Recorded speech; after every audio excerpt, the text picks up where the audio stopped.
Atëherë Agjencia për Informime Privatësi për vitin 2026 ka pranu 207 ankesa, por ta kemi parasysh që një numër rreth 180 ankesave që kanë qenë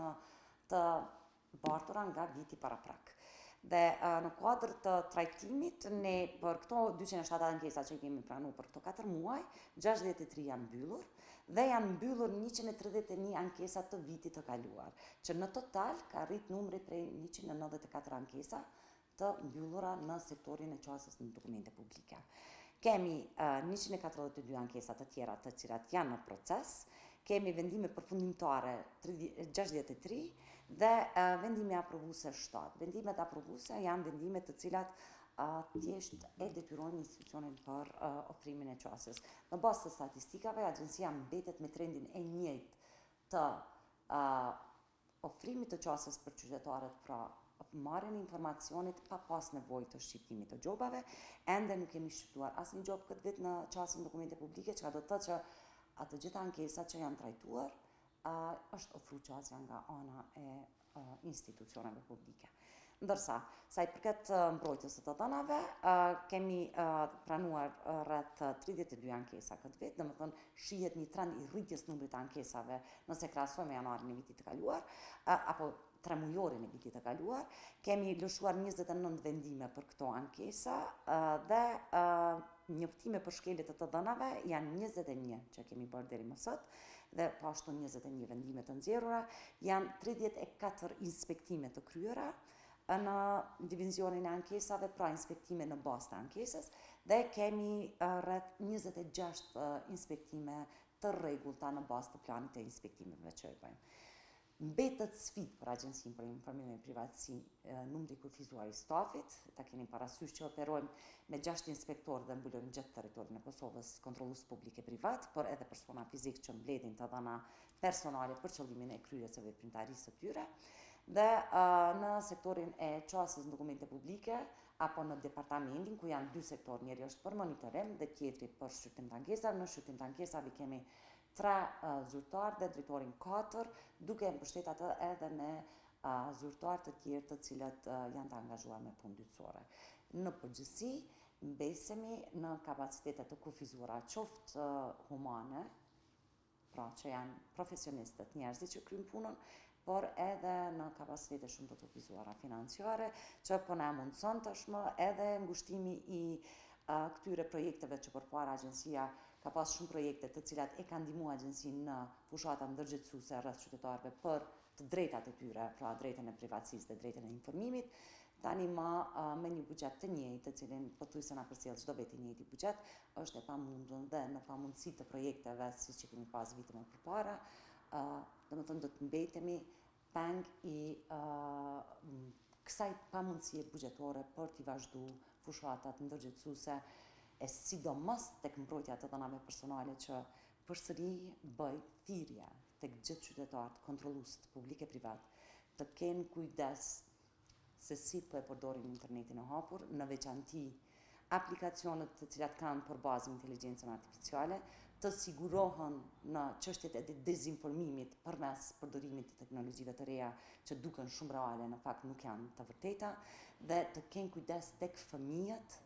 që t'i kontrollojnë veprimet e fëmijëve në internet të hapur. Tani, nëse ne marrim në përgjithësi, e kam thënë disa herë, vazhdoj ta them, transparenca institucionale nuk varet nga statistikat dhe ankesat që paraqiten në agjenci, sepse shumë qytetarë, shumë gazetarë nuk e shfrytëzojnë të drejtën e ankesës në agjenci. Prandaj ne, vetëm në bazë të kërkesave që i kemi mbi monitorimin e webfaqeve, atëherë shohim që ka një trend të rritjes, për shkak që sipas obligimeve që ka ligji për qasjen dokumente publike dhe kërkesave të këtij ligji që janë të dokumente të cilat janë të domosdoshme që të jenë proaktivisht të qasshme për qytetarin, për shembull nëse sistemi gjyqësor dikur ose para 2 viteve ka pas dikon vetëm 42% të dokumenteve që i ka publikuar, sot kjo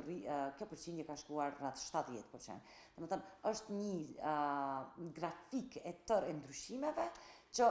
tregon një hap pozitiv, mirë po, se a mbeten institucionet ende të mbyllura në kuptimin e proaktivitetit, absolutisht se po, dhe se a ka mos ofrim të qasjes, ka,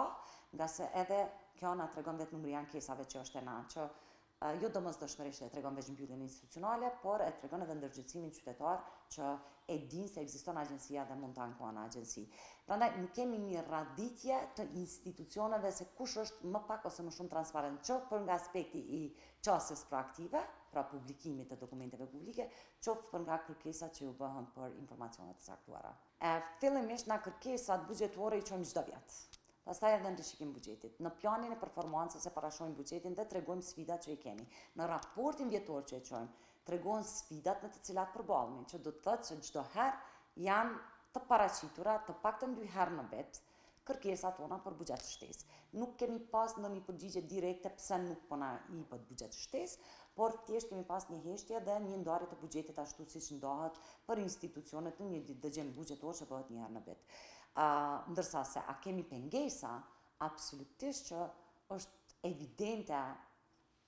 sfida jonë për ta mbulu gjithë territorin e Kosovës, të gjithë kontrollues publik e privat, e që mënyra e përpunimit të dhanave personale nuk është vetëm platforma që ti ruan të dhanat, por është edhe mënyra tjera kur ti bën marketing të drejt për drejt, kur merr